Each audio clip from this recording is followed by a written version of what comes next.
Welcome to the Hazmat Files. I'm your host, Erica Fisher. Picture this, a cargo vessel docked at a port, stacked high with containers carrying everything from chemicals to consumer goods. Then something goes wrong. Smoke rises from the hold, alarms sound, and what begins as a shipboard emergency quickly draws in local firefighters, hazmat teams, and law enforcement. Maritime incidents bring unique challenges, including confined spaces, complex cargo hazards, and the need for coordination across multiple agencies and with the crew. Today, we are exploring what land-based responders need to know when an incident happens where the land meets the sea. I'm joined today by a phenomenal group of guests who have each been involved in maritime incidents, bringing their unique backgrounds and perspectives that are shaped by real-world response experience. Together, we'll explore the challenges, lessons learned, and strategies for operating safely in these environments. Before we begin, a quick disclaimer. The views and opinions expressed in this podcast are those of the host and guests and do not necessarily reflect the opinions of TransCare or its sponsoring organizations. The content provided is for informational purposes only and should not be construed as legal or professional advice. Trace, Jim, and Chauncey, thank you so much for joining me. Let's start with introductions. Trace, how about you kick us off? Hey, my name is Trace Barrow. I am a recently retired battalion chief from Jacksonville Fire Rescue Department. My experience in the maritime domain, what got me into this was our fire in Jacksonville in 2020, the Hogues I'm in. I came in on day 2 of that fire and was the operations chief from day 2 until it was declared extinguished. In that process, I got the opportunity to work with the salvage and marine firefighters that were called in to assist us and realized that Jacksonville had made some tactical moves that we could improve on through the work that we did with them. Also, as you're aware, Erica, I was involved in doing the TransCare training program, and that just went live. And I think it's a really good program you helped put out. Hi, Erica. It's Jim Elliott. I'm the Chief Operating Officer of TNT Group of Companies. It includes TNT Salvage. So we're a salvage and marine firefighting service provider. My background, I've been doing ship fires with TNT for about 15 years. And before that, I had 26 years in the U.S. Coast Guard. So I was on the other side of the table from the salvors during multiple marine casualty response operations. I had the opportunity to be on a strike team and also be an incident commander for a incident management team. And like Trace, I also helped out with the TransCare Salvage Marine Firefighting training program. I think you guys are doing a great job. Thanks for having me. My name is Chauncey Naylor. I'm the director of Resolve's Maritime Academy in Fort Lauderdale, Florida. Resolve is a world-leading salvage company, recognized as a leader in emergency response, wreck removal, environmental disaster, and humanitarian operations, both land and sea. I began my career as a municipal firefighter more than 40 years ago, and in 1985, I was transferred to an industrial seaport in South Florida. While I was there, I was recruited to help develop a U.S. Coast Guard approved firefighting program at Miami-Dade Community College, where I served as the program coordinator until 1993. From there, I joined Resolve Marine as a part-time hand to lead the building of the first shipboard live fire simulator in South Florida, commissioned in 1994. While serving as a fire officer in Port Everglades, I also began working part-time with Williams Fire and Hazard Control, and that's where I really gained much of my shipboard firefighting experience. Retirement brought me back to South Florida to rejoin Resolve as a full-time fire academy instructor and director. Thank you guys so much for joining me today. Looking forward to this discussion, and all of you have been really instrumental in helping launch the TransCare online salvage and marine firefighting program, so I appreciate your efforts here and continuing the discussion today. For many land-based responders, maritime incidents are not part of daily operations, which can make them especially challenging when they do occur. From your perspective, what sets these type of incidents apart from the emergencies that responders typically handle on land? Just about everything is different, if you ask me. But if I had to boil it down to the number one thing I'd start with, it would be ship design. Land-based firefighters have been going in structures for hundreds of years, and we have the benefit of hundreds of years of improvements to these structures, and we have building codes that have made them safer and safer over the years. And we have gotten used to operating in buildings. There's categories of buildings, type 1s, 2s, 3s, 4s, 5s, and they have characteristics that we're used to working in. Ships have also evolved through centuries of architecture and engineering, but they have evolved in a different way. They've evolved to survive casualties at sea and save the ship, save the crew, save the cargo. Those two things don't exist simultaneously in the firefighter's mind. In other words, when we see a ship, we immediately apply the building codes and the structure experience that we have, that we've grown up with, and we try to apply that in a situation that is completely different to us. The designs of ships they're compartmentalized. The ventilation is usually very limited. They're made of steel. These things just aren't the same as a regular structure that firefighters are used to working in. So we apply experience and tactics that are designed for structures on land, and we apply them to ships at sea. And very often, if we do that, there's a negative outcome. On and on and on, these things are different than what we're normally used to responding to. And over again, we apply land-based tactics to them, and we come out on the bad side of that. It's a dangerous event that needs to have its own training and its own specialty. Definitely agree. One of the biggest challenges responders face is simply understanding the environment that they're operating in. And for responders who have never responded or operated on a vessel or during a maritime fire before, what are some of the key things that they should understand about ship layout, maritime terminology, and unknown hazards before stepping aboard a vessel? Thanks, Eric. I'll jump in here. I think for firefighters going on board a large commercial vessel for the first time, it can be really intimidating. There's multiple decks and compartments. There's multiple confined spaces, tight access routes. It can be a maze going in, and that's even without a fire. So I've given a lot of ship tours over the years, and when we take municipal firefighters into a large engine room, say like on a container ship or a tank vessel, it's an eye-opener, right? It's multiple machinery systems, pressure vessels, fuels, different types of fuels, oil and hazardous materials, all packaged up into that. And that's just after going through a maze to get to that location. There's also different systems that you may not find in land-based firefighting, like fixed CO2 systems, inert gas systems. It's really a complex system that you're going into, which I think a lot of firefighters don't appreciate until they actually go on board a ship or are thrown into that scenario. And as Trace mentioned, there's examples of where things can go terribly wrong on board these ships. July 2023, the Grande Costa d'Avorio, where 2 firefighters lost their life going on board a ship. They got lost. There's long hose runs. There's limited air supplies. And even when you're thinking about doing actual firefighting, the normal actions that firefighters take on board these complex systems can make things worse. So typical response is putting water on the fire, right? That's what we do. But that can have detrimental effects. Every gallon of water is like 8.3 pounds. So you're putting a lot of weight on the vessel that can impact the ship's stability. So you can have bigger concerns there. Opening, Trace mentioned ventilation. Ventilation is different. You open up a hatch, you can spread the fire throughout the ship. So some basic recommendations when you're dealing with these complexities is for firefighters going on board is to value the ship's crew. The master, the crew knows that ship better than anybody else. They live on that ship. So they can add a lot of value in protecting firefighter safety. Every ship has a fire control plan, which if you never looked at a fire control plan, they can be pretty complex.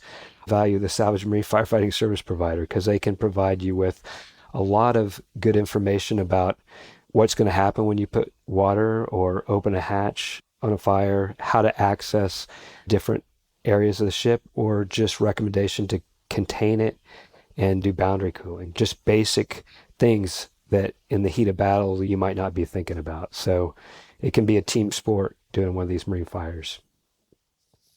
One of the other major factors in maritime incidents is the cargo itself.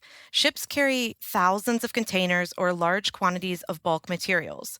What should responders know about cargo on vessels, particularly hazardous materials? Cargo is regulated. There is certain criteria, such as the location of that cargo, whether it's a dangerous good, which land-based folks know as hazardous materials, but On the marine side, we rely on the dangerous cargo manifest. And that manifest can pretty much identify where a certain container might be on a container vessel. It may designate where a certain hazardous material may be in a cargo space or a break bulk situation, meaning that it could be a mixture.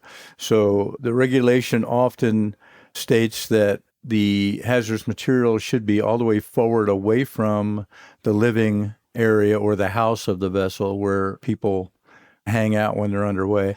You can pretty much count on the fact that most declared hazardous materials are forward and above main deck. That's the way it's supposed to be. Are there exceptions to that? Most certainly. There's loopholes here and there as far as the amount of hazardous cargo you can place in a container. In many cases, they take advantage of that and split things up to the point where it's not declared. So we're cautious about every single container. Every one is suspect until it's opened up and recognized in the overhaul operation. Risk assessment is a big deal. We train our operators that are out on the front line, the folks that are on the nozzle or that are holding the monitor, that they have every right to stop forward progress on that task until it's assessed and evaluated to deliver that go, no-go decision. Some risks are unacceptable when it comes to cargo, and we have to recognize that from the start. Those are great points. I think a key takeaway is treat every incident as a hazmat incident until proven otherwise. Another issue that often arises during maritime incidents is access. What are some of the biggest operational challenges first responders face when trying to access fires or hazards aboard vessels? I can speak to that from my land-based experience and then trying to get our crews on various ships incidents that we've had.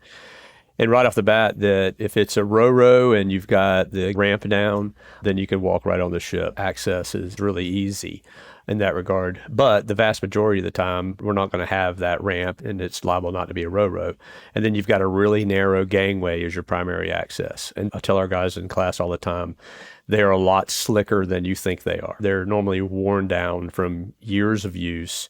It's extruded aluminum usually, and that aluminum, it gets dew on it. Shipyards are dirty and oily.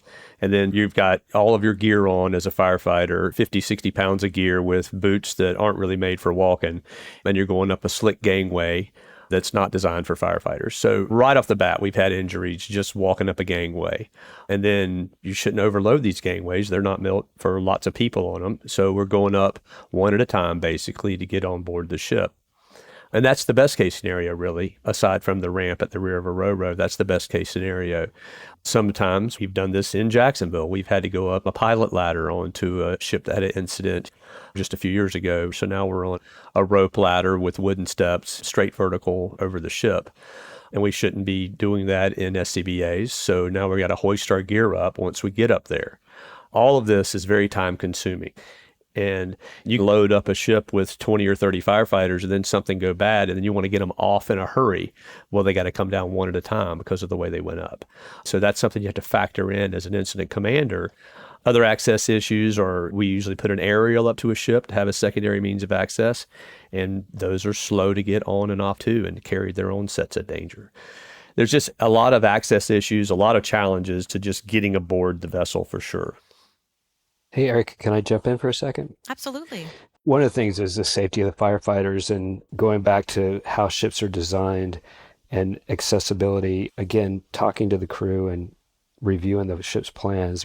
There was an incident in Texas where it was a large ship with big cargo holds. There was a fire on a piece of equipment inside this cargo hold. The firefighters did not talk to the crew.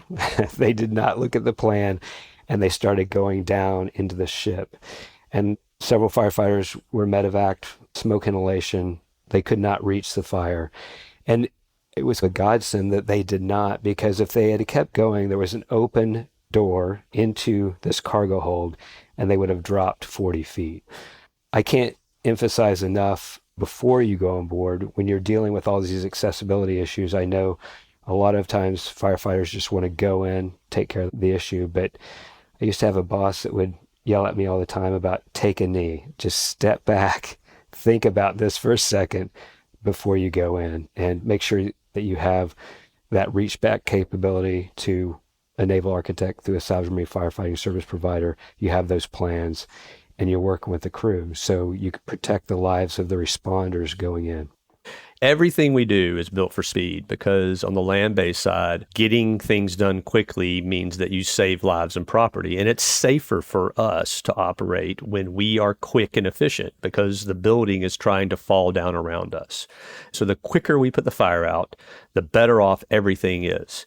So when a ship fire happens and you take years and years and years of muscle memory of go, and then you try to apply it to a ship fire and somebody says slow down, well, in my brain, slow down was take 5 minutes. That's slow for me. It's really, really, really hard to wrap your head around how much you need to think about what you're doing before you start making access to these ships.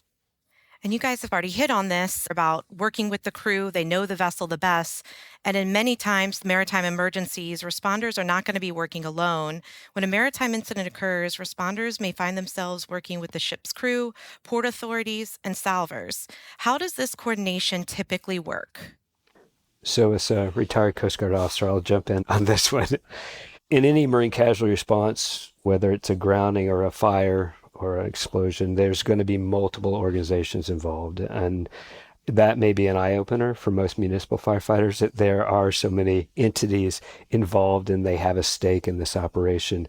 For a maritime event, the U.S. Coast Guard is typically the federal on-scene coordinator and incident commander. Now, while the Coast Guard doesn't do hands-on firefighting any longer, they used to in the 80s when I started out, but they do have authorities to move vessels in port, create safety zones around the incident, manage access to facilities. There was a recent case in Los Angeles where there was a decision made to move a ship on fire away from the dock a little offshore to manage the incident. That decision, that authority was the U.S. Coast Guard. There can be state entities involved. The state is usually concerned about environmental issues. Whatever type of foam or firefighting extinguishing agent you're using may be a concern. So they will have a stake in some decision making. The ship is represented by a unique individual called the qualified individual. That's written in 33 CFR regulations, that they represent the ship and they can make decisions on behalf of the ship owner. They can open up a checkbook to pay for companies like us, salvage marine firefighting service providers, oil spill removal organizations, technical expertise to come in and support. In the background, you have port authorities. Whatever facility that vessel is at will have a concern. The insurance companies, who's paying for this ultimately, will have a stake in what's going on and they'll have input to how decisions are made. So it's a lot of different entities involved very quickly, and ideally, and in accordance with the National Contingency Plan, you form a unified command, right? You form a unified command, you implement incident command system to create one unified set of objectives, one action plan, and you manage all the tactical operations in the field under an operations section chief. So that requires integration with municipal firefighters into this structure. It's like going on board a ship for the first time. If you've never worked inside a large-scale incident command system, unified command, it can be an eye-opener, right, for a fire officer that's doing this for the first time. I'd like to play off of that if I could. Both Trace and Jim, two ends of the spectrum there. Trace was talking about how quickly we want to respond and how quickly we need to get in there. And converse to that, Jim talked about unified command, and that's exactly how it goes. When the call comes in, the first engine companies arrive and they're on go. And the unified command takes a minute to set up. It takes a minute to gather the players, and it takes a big, long minute to get a plan together. And in the meantime, the operators are already stretching lines and most likely knocking on the door. And that's why I think with training, this whole program that Transcare is putting together is really bringing light to the fact that we really need to train leadership first, because leadership is going to be ultimately in charge. whether it's at the EOC or a command post out front. Leadership really needs to understand what we're sending people into and have a good understanding that it needs to slow down and not rush in.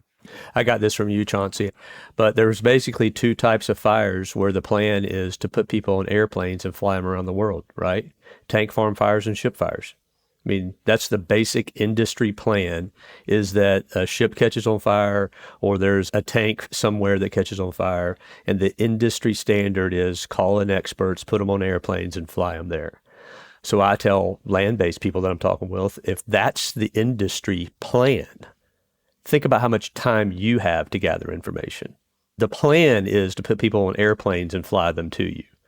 So that thing is going to be okay for you to take a little while to think about it before you put your people at risk.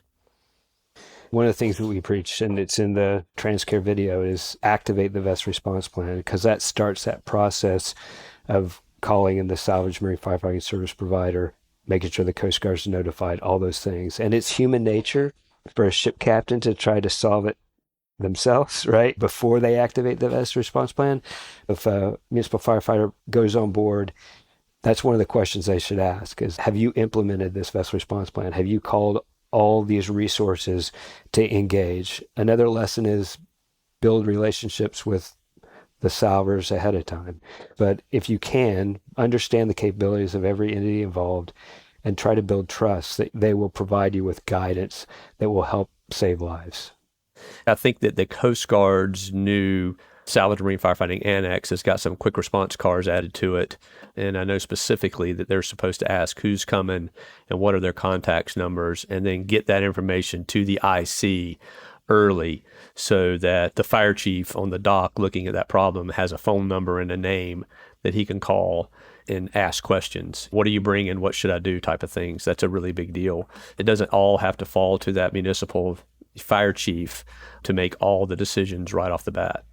One of the key resources that we've mentioned a few times for land-based responders are the salvage and marine firefighting providers. They play such a critical role during maritime incidents. Can you explain the role salvors play and how they support stabilizing an incident? The salvors bring, obviously, a lot of experience. They do this stuff on a regular basis. And when we talk about shipboard casualties or shipboard incidents, we always talk about they're infrequent. Well, they're infrequent to specific areas, but they're pretty frequent around the world.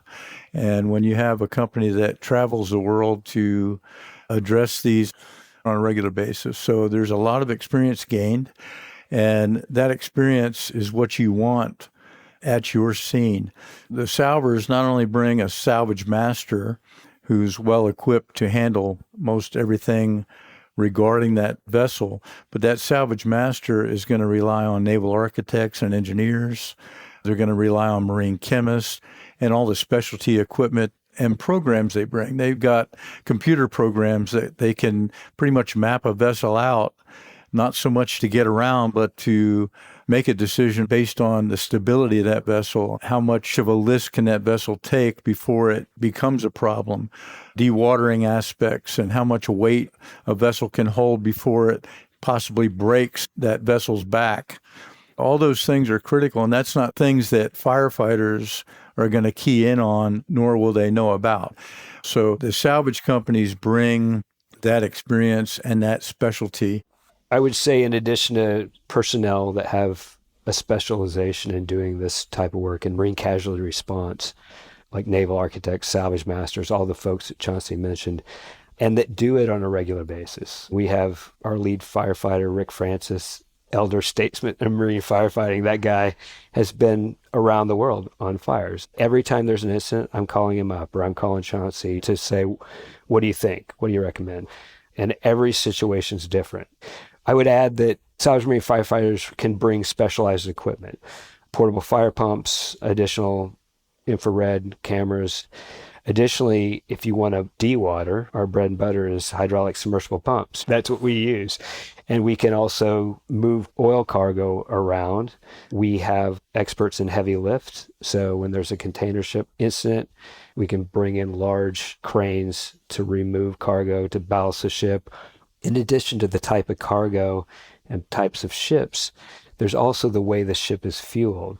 A lot of ships are fueled by liquefied natural gas now, which is a cryogenic hazard.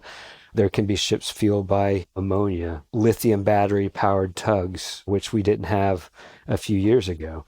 That's something that a salver can immediately say, here's the kind of situation you're going into before you go in and put a full team in and go into a confined space to put water on it. It's great to hear that you guys work across companies to make sure that the incident comes to a safe close. Preparation and training can make a major difference when incidents occur. What types of training or exercises can help land-based responders prepare for maritime incidents before they happen? Yeah, Eric, I'll take a little bit of a chunk of this if you don't mind. We're talking about land-based and what type of training they should do, so that's right up my alley there. The old-fashioned know your territory applies here. If you're a municipal fire department that has a port in your area of response, then you need to know about that port, obviously. And that goes along with the ships that are coming in and out of it. Going on those ships on a regular basis and being familiar with them is very, very important. You need to be going on these ships. And it has traditionally been very difficult at times to get ship tours, but that is easier and easier now thanks to groups like this, Transcare getting this information out, Mike Loglia, the Coast Guard, and just an overall better awareness of the need. If you want to go on ship tours, there are usually ship companies that are willing to do that. And I know here in Jacksonville, we've had a lot of success getting on different types of vessels and doing tours with firefighters. And it just cannot be overstated the value of that. I would say that NFPA 1405 and what was 1005, which is now 1010, but those are pretty good guidelines for a training program. If you don't have any sort of thing whatsoever put together in your department, 1405 and 1010 is a great start. From there, you want to get eventually, whether you do, Transcare's got this program, the Salvage and Marine Firefighting program that is out and available online now, and it's a really good program. It opens your eyes to a lot of things that need to be aware of. The International Association of Firefighters got a little awareness program, 8 hours, 1 day. It's a good program for making people aware of what they need to do. Eventually, you want to get somewhere where you get some hands-on experience. Resolves Academy in Fort Lauderdale is a great example. Port of Virginia does a yearly class. Tri-State Maritime Association's been doing it a long time. Now I'm going to let Chauncey talk about some of this, but I will add that I think that all of these programs together build your awareness of the tactics and the problem that you're dealing with. I don't think that taking one class, Chauncey has a really good program in Fort Lauderdale, and I've been down there and been a part of it. And if you send a group of people down there and they come back a week later, they're not done. They're not through with their shipboard firefighting training. I'll jump in here now. I think that all three of us are very passionate about what we do and extremely passionate about training because our career depended on learning by the seat of our pants for the most part. I would say seek out realistic training with experienced operators, people that have really been there and done that. The importance of relying on each other. The ship's crew is vital. The ship's crew on these big vessels, every one of them has a basic knowledge and basic training that qualifies them to be in a breathing apparatus and to make entry with you and maybe not go in and address the fire, but they are surely equipped to lead you in and get you the quickest route to that target. And that's really important when it comes to air management. We don't talk a lot about air management here, but when we get into the finer details of tactics and the strategy that we use to make entry and make a defined effort to get in, not just for search and rescue, but for actually addressing a fire.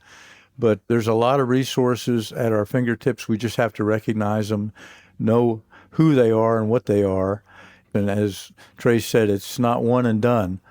It's a real trade. It's a lifetime of experience that we need to pour into the people coming behind us. The succession plan in this business is truly passing on information gained from years of experience because there just aren't that many fires any longer, which is a testament to the industry.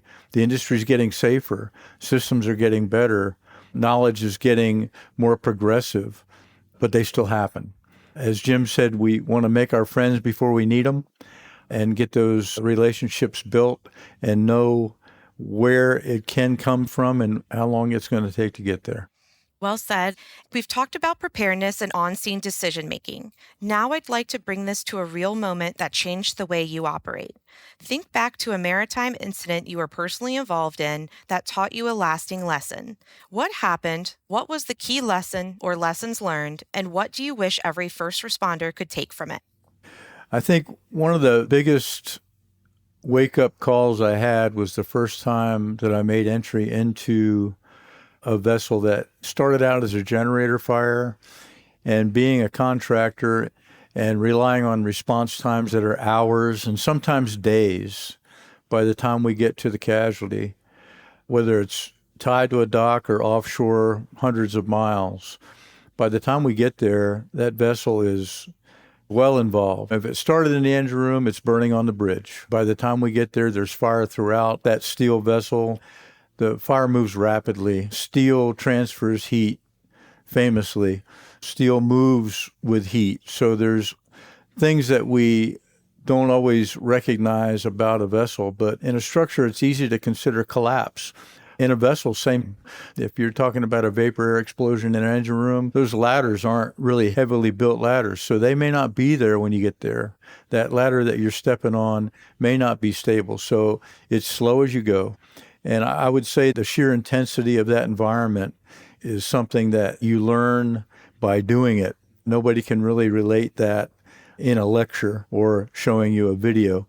And I learned that early on, no one can go marching into a fully involved engine room. You have to learn the methods of treating that. And when I say treating it, we have to address that fire and calm it down, so to speak. So there's things that we do, distributor nozzles through a skylight to wash down that atmosphere, to get a good blanket of foam in that engine room. And I know foam's a sore subject these days, but foam, when you're up against that type of an opponent, foam is the only way to go, and a high-performance foam is the only way to ensure that you're not going to get a reflash or a rekindle. So we rely on foam. Every time we open a nozzle, foam comes out. If it's closed up when we get there, we leave it closed, and we set a boundary, and we try to maintain that boundary. And we talk about all six sides, all four walls, so to speak, all four bulkheads above the deck head and below. We want to try to get around it and set that boundary and don't let that fire get past us. If it's not closed, we attempt to close it, do everything we can to close it up. The ship is built for that. And then fixed systems. We want to teach our folks the ins and the outs of fixed fire protection systems, suppression systems. We want to verify if a ship's crew tells us, if we get to the captain or we get to that chief engineer or their designees, those two important assets, we want to find out if that fixed system's been activated. And if they tell us, yes, it's been activated, we want to verify. We want to go to that CO2 room and see that those bottles are sweating, or at least maybe have frost on them. Make sure those valves have been activated. Make sure it's gone to the right space. So all those things that we can do to keep our folks from being exposed to an extreme situation, we want to do that. So control is everything. We need to train our folks that are going to be out on the front what their limitations are. And we can pretty much gauge that prior to them going in. So just get your people trained, start that training at the top, and pass it on. I think Chauncey said it all. Lots of great lessons. In thinking about something that personally has happened to me, I started my Coast Guard career when the Coast Guard would actually fight fires. I had minimal training, and I was like 22 years old on a 44-foot motor lifeboat. We had one 5-gallon can of foam and a fire pump, and there was a large marina fire. And during that was my first real firefighting scenario. And during that scenario, a municipal firefighter walked off the end of the dock, and it became a rescue operation. So it was pretty intense. And I was thinking, one is, I need a lot more training to do this. I need to understand how all this works together. So flash forward to 2013, I was seeing different scenarios I've been involved in. There was 2 tank barges in Mobile, Alabama. They were pretty much empty. They were at a tank cleaning facility and just residual product. And there was an explosive atmosphere, and a tug served as an ignition source, and these things were on fire. They were venting. So our fire team came in and we were working with the fire department there. And there was that tendency, again, to go in, to get on board and jump on board and start putting water on it. There was a lot of intense discussions about how to handle the situation. And it was decided we're not going to go on board. And within 15, 30 minutes, these barges exploded. There was a piece of the tank top that went over an electrical line. I mean, tonnage flying through the air.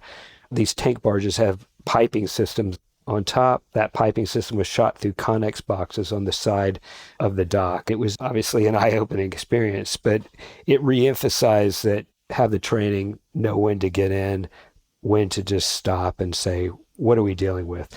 Do that risk assessment that Trace talked about is, do we even need to go in at this point? There's nobody's life's in danger. Everybody's away from that scenario. Just in the last week and a half or so, there was a shipyard fire in Staten Island, and the investigation's still out on that, but it just shows you the type of hazards that are involved. When you're in a shipyard, there's explosive sources like oxyacetylene. People are working inside these confined spaces, and multiple firefighters were injured on that incident.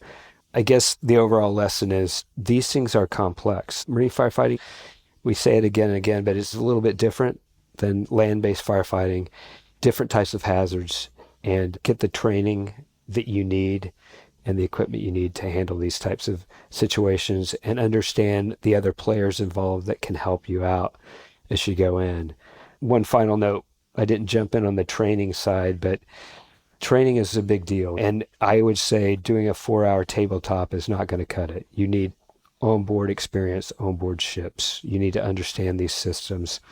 I'll close with a book I read several years ago. They said the two primary causes of incidents, people getting killed in these types of scenarios, is hubris and complacency. People think, oh yeah, I've got this, no problem. What is it? It's just a fire. I put out fires many times. And complacency and not continuing to learn. I've been doing this for about 40 years when it comes to maritime operations. I'm continually learning. Don't ever stop learning and growing as a responder. I don't have nearly the experience that Jim and Chauncey do to fall back on as far as ship fires, but obviously for me, the Hoaxime fire in Jacksonville was what got me down this rabbit hole of learning all that I can. On that fire, I wasn't there on day one, and I've said it 1,000 times, and I'll tell everybody else here, I would have made the same decisions that got made on day one. I had the same experience as the chiefs that made decisions that day. If I was one of the ones that was inside the ship that got hurt, I would have been one of the ones in the command post that was involved in the decision-making that led to people getting hurt. What we did that day was we got led down a path of making a series of decisions. And the final decision to ventilate the top of it was made because we were trying to find a fire in high heat and low visibility. I mean, that's a pretty standard tactic, is to ventilate the top if you're in high heat and low visibility. And we had active crews working on hose lines inside of a ro-ro. In hindsight, climbing over cars to find a fire on an 800-foot long ship was not the right move. We know that now. On day two, I came in and then started my education into this process, working with Chauncey and working with Todd Duke and working with Stuart Miller as a salvage master for that week. Really opened my eyes. It took me a lot longer than that week, I will say, but it opened my eyes to how different their approach is, how 180 degrees apart from the approach that salvage and marine firefighting professionals take to land-based firefighters. And that difference was really, really hard for me to wrap my head around. And I think that the more experience you have fighting building fires, house fires, high-rise fires, whatever your fires are on land, the more experience you have at that, probably the harder it is for you to understand how different it is to apply that to ship fires. You're not able to look at the smoke coming out of a steel ship and make assumptions based on what's burning, based on some little bit of white wispy smoke coming out of one end of it. You may get it right. It may be a small fire, but it may be a really deep-seated, well-involved fire that is just not putting out a lot of smoke. You just don't know what you don't know. And And that's what I learned on the Hogues I'm in.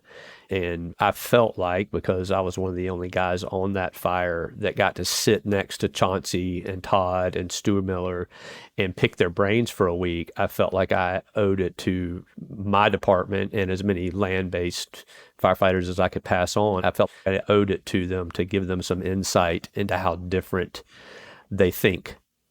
Jim, Chauncey, and Trace, thank you guys so much for sharing your knowledge and experience today and to help bridge the gap between land-based response and maritime operations.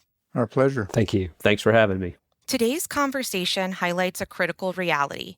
No single agency responds to maritime incidents alone. Effective response relies on coordination among first responders, maritime professionals, port authorities, the crew, and industry partners.